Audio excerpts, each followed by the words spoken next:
Hello friends, कैसे हैं आप सभी। मैं शिव कुमार स्वागत करता हूं आप सभी का आपके अपने यूट्यूब चैनल पर। और जैसा कि हमने 6th क्लास का जो 3rd चैप्टर है वो शुरू किया हुआ था, आरंभिक नगर। आरंभिक नगरों में हम जो हड़प्पा शहर है उसका विश्लेषण कर रहे थे, उसके बारे में जानकारी हासिल कर रहे थे, उसका हम डिस्कशन कर रहे थे। और इसके अंतर्गत हम हड़प्पा सभ्यता, जैसे कि ये जो सिंधु घाटी सभ्यता थी, इसको बाद में हड़प्पा सभ्यता क्यों नाम रखा गया, बाद में कौन कौन से नगर अस्तित्व में आए, कौन कौन सी जगह पर इसके प्रमुख स्थल प्राप्त हुए हैं। गुजरात के अंदर आज इसी की कड़ी में आगे बढ़ते हुए हम गुजरात के अंदर जो विभिन्न इसके हड़प्पा स्थल पाए गए हैं उनके बारे में डिस्कशन होगा। और यहाँ पर प्रमुख तौर रूप से जो गुजरात का जो धोलावीरा शहर है उसको हम केंद्र बिंदु मानते हुए इसका जो है डिस्कशन कर रहे हैं। तो आज शुरू करते हैं। गुजरात में जो अपना गुजरात वाला क्षेत्र है, यहाँ पर कौन कौन से नगर जो हैं वो अस्तित्व में आए थे वो देखिए। तो गुजरात में हड़प्पाकालीन नगर का सूक्ष्म निरीक्षण कर रहे हैं। यहाँ पर देखिए, कच्छ के इलाके में खदीर बेत के किनारे, ये खदीर बेत है, यहाँ इसके किनारे धोलावीरा नगर बसा हुआ था। ये कच्छ का इलाका है, खदीर बेत है, वो एक एरिया है, एक क्षेत्र है जिसका नाम खदीर बेत है। उसके किनारे पर धोलावीरा नगर जो है ये बसा हुआ है। वहाँ साफ़ पानी मिलता था। कहाँ पर? धोलावीरा और जो खदीर वाला एरिया, यहाँ पर साफ़ पानी होता था। ज़मीन उपजाऊ थी।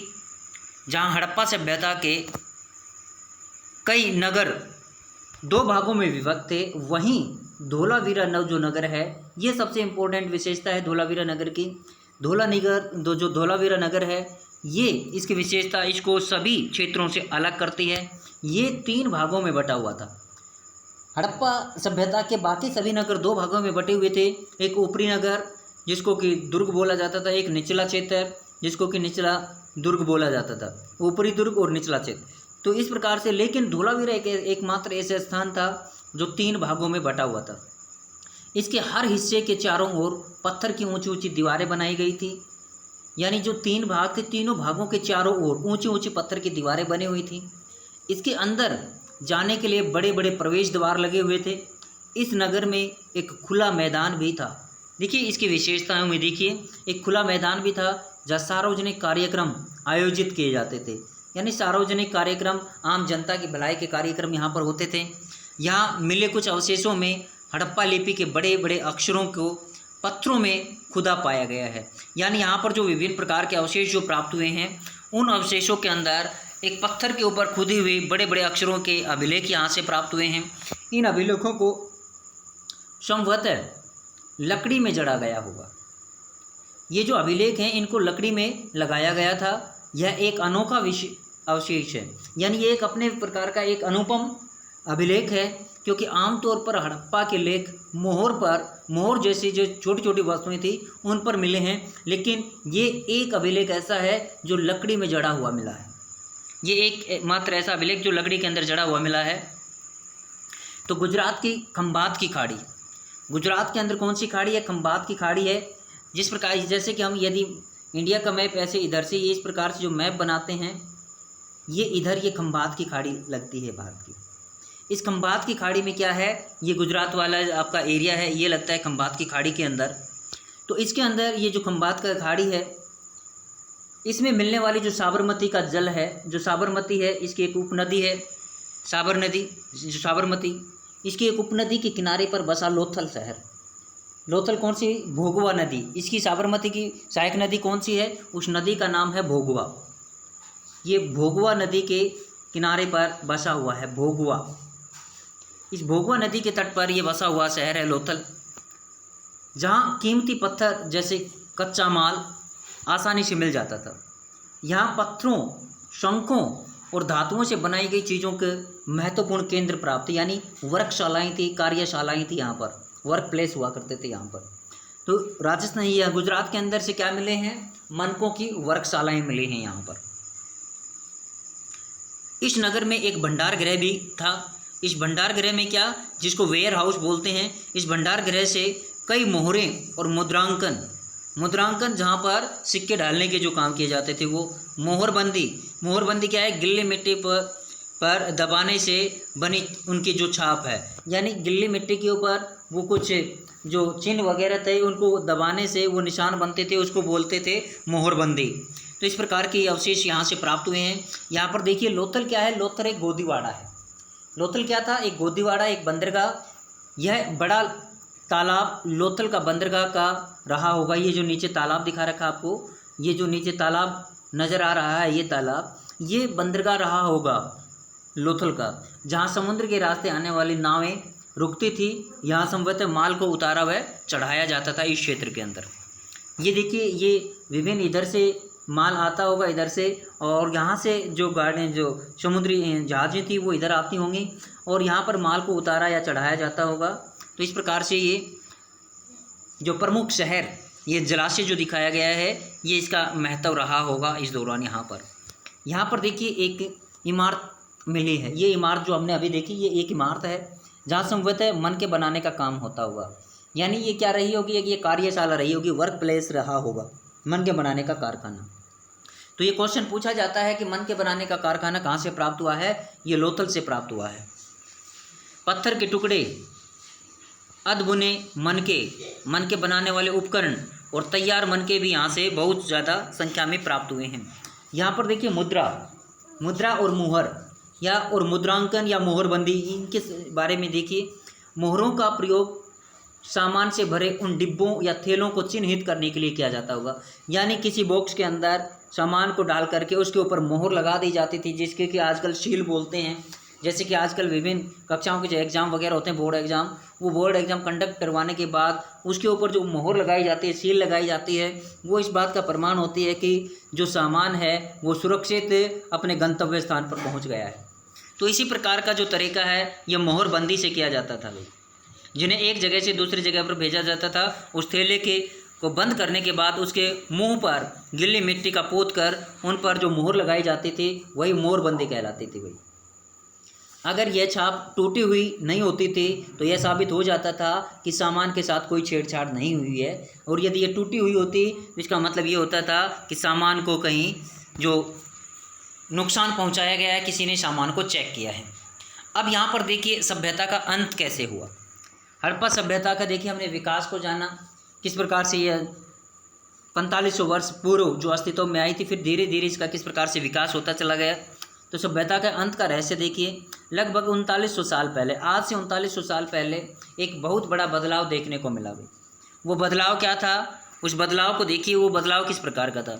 अचानक लोगों ने इन नगरों को छोड़ दिया। कौन से नगरों को, जो हड़प्पा नगर हमने अभी जाने हैं, लोथल हो गया, गुजरात के अंदर जो धोलावीरा, मुल्तान के अंदर जो आपके हड़प्पा है, मोहनजोदड़ो है, चौंदड़ो है, सुतकांगेडोर है, ये विभिन्न स्थल, इन क्षेत्रों को लोगों ने क्यों छोड़ दिया। लेखन, मोहर और बाटों का प्रयोग बंद हो गया। दूर दूर से कच्चा माल का आयात था वो काफ़ी कम हो गया। मोहनजोदड़ो में सड़कों पर कच्चे ढेर बनने लग गए। इसका मतलब क्या हुआ, कच्चे ढेर बनने लग गए तो यानी वहाँ पर साफ़ सफाई वाला करने वाला कोई नहीं रहा, यानी कि वहाँ पर जल जो लोग थे वो उस शहर को छोड़ करके निकल गए। जल निकास प्रणाली नष्ट हो गई और सड़कों पर ही झुग्गीनुमा घर बनाए जाने लग गए। यानी जो ये सभ्यता थी ये धीरे धीरे अस्त व्यस्त होने लग गई। इसके पतन का कारण क्या है उसको अभी तक जो है प्रमाणीकृत नहीं किया गया है, लेकिन अलग अलग इतिहासकारों का अलग अलग मानना है इसके बारे में। यह सब क्यों हुआ, कैसे हुआ, इसका कुछ पता नहीं। कुछ विद्वानों का मानना है कि नदियाँ सूख गई होंगी, कुछ का मानना है कि नदियों ने अपने मार्ग बदल लिए होंगे, कुछ का मानना है कि नदियों में बाढ़ आ गई होगी, कुछ का मानना है कि जंगलों का विनाश होने की वजह से सभ्यता का विनाश हो गया। काफ़ी लोगों का ये भी मानना है कि विदेशी जब आर्य लोग आए तो आर्यों ने इन पर आक्रमण किया और जिसकी वजह से ये जो है ख़त्म हो गई। तो बहुत से कारण बताए गए हैं। इसका कारण क्या हो सकता है कि ईंटें पकाने के लिए ईंधन की ज़रूरत पड़ी होगी। भाई वनों का विनाश क्यों हुआ, ईंटों को पकाने के लिए वही लकड़ियों की आवश्यकता, ईंधन की ज़रूरत पड़ी होगी, इसके लिए वनों को काटा गया होगा।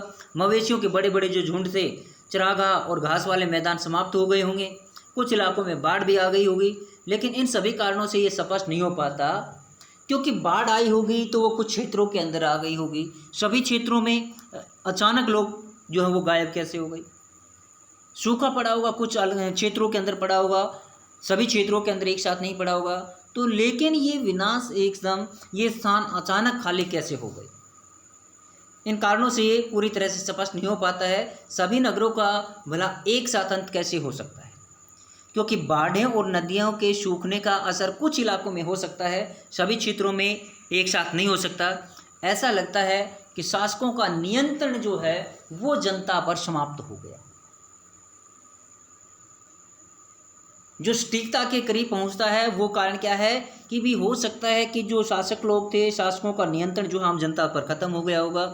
जो भी हुआ हो, परिवर्तन का असर बिल्कुल साफ दिखाई देता है, क्योंकि लोगों ने किसके साथ खिलवाड़ करना शुरू किया, पर्यावरण के साथ खिलवाड़ करना शुरू किया। जो प्राकृतिक वस्तुएं थी उनको अपने आवश्यकताओं के अनुसार मोल्ड करना शुरू किया, ढालना शुरू किया, जिसे प्राकृतिक ने अपना रंग दिखाया और सभ्यता का विनाश हुआ।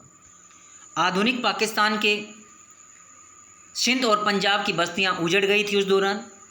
कई लोग पूर्व और दक्षिण एशिया के दक्षिण के इलाकों में नई और छोटी छोटी बस्तियों में जाकर बस गए थे। इसके लगभग 1400 साल बाद नए नगरों का विकास हुआ, जो कि आगे चल करके हम अध्याय नंबर 5 और 8 में जानेंगे, जिसमें कि कौन सा साम्राज्य, आपका जो साम्राज्य विस्तार है, जो जिसमें मगध साम्राज्य अस्तित्व के रूप में आएगा, यानी विभिन्न साम्राज्यों का उदय आएगा इन पाठों के अंदर, अपने 5वें और 6ठे के अंदर। अब यहाँ पर देखिए अन्यत्र के अंदर क्या दिया हुआ है, अपने एटलस में मिस्र को ढूंढिए। ये दजला फ्रात वाला जो एरिया है, वहाँ की ये नील नदी के आसपास वाले इलाके को छोड़कर मिस्र का अधिकांश क्षेत्र क्या था, रेगिस्तान था भाई। अधिकांश भाग कैसा था, रेगिस्तानी भाग था। यानी ये नील नदी, मिस्र किसके, नील नदी घाटी। दजला फ्रात में आपकी क्या थी, दजला फ्रात के जो अन्य जो अपनी जो एक और जो मेसोपोटामिया की जो थी वो अपनी दजला फ्रात वाली थी, लेकिन नील नदी घाटी किसमें थी, आपकी मिस्र के अंदर। और इसको कुछ इलाके को छोड़ दिया जाए तो सारा भाग क्या था, रेगिस्तानी था। लगभग 5000 साल पहले मिस्र में शासन करने वाले राजाओं ने सोना, चांदी, हाथी दांत, लकड़ी, हीरे और जवाहरात लाने के लिए अपनी सेनाएं दूर दूर तक भेजी थी। इन्होंने बड़े बड़े मकबरे बनवाए जिन्हें पिरामिड कहते हैं। मिस्र के पिरामिड आज भी विश्व भर में जाने पहचाने जाते हैं, इनकी चर्चाएं होती हैं। ये मिस्र के पिरामिड क्या होते थे, इनमें क्या होता था कि जो बौद्ध धर्म के लोग होते थे उनके मृत अवशेष रखे जाते थे। राजाओं के मरने पर उनके शवों को इन्हीं पिरामिडों में दफनाकर सुरक्षित रखा जाता था। और दफन करने के बाद जो बर्फ़ वगैरह जो इसको ढका जाता था, उसको शव को रखने की जो प्रक्रिया थी उसको मम्मी कहा जाता था। उसको क्या बोला जाता था, मम्मी कहा जाता था। उनके शवों के साथ और भी अनेक चीज़ें दफनाई जाती थी, यानी जो उनके प्रयोग की चीज़ें थी वो भी इनके साथ दफना दी जाती थी। जैसे कि उनमें खाद्यान्न हो गए, उनके पेय पदार्थ हो गए, वस्त्र हो गए, गहने हो गए, आभूषण हो गए, और आपके बर्तन, वाद्य यंत्र, हथियार, ये सभी। इवन कई क्षेत्रों के अंदर तो जानवरों को भी इनके साथ दफन किया गया था, क्योंकि उस समय ये मान्यता थी कि लोगों का जो है पुनर्जन्म होता है, अगले जन्म में इनको भोजन की आवश्यकता पड़ेगी, इसलिए कुछ जानवरों को भी उनके साथ दफन किया जाता था। कभी कभी शव के साथ उनके सेवक और सेविकाओं को भी दफन कर दिया जाता था, क्योंकि जो राजा महाराजा लोग होते थे उनको अगले जन्म में अपने यहाँ सेवकों की आवश्यकता पड़ेगी, इसलिए उनको भी उनके साथ दफन कर दिया जाता था। तो दुनिया के इतिहास में शवों को दफनाने की अलग अलग परंपराएं देखने को मिलती हैं। मिस्र में भी सबसे ज़्यादा धन दौलत खर्च किए जाते थे जब किसी को दफन किया जाता था उस दौरान। तो ये अपना जो चैप्टर था जिसके अंतर्गत हमने अन्यत्र के माध्यम से मिस्र के बारे में जाना, क्योंकि ये मिस्र की जो सभ्यता थी ये अपनी जो सिंधु घाटी सभ्यता है उसके समकालीन सभ्यता थी।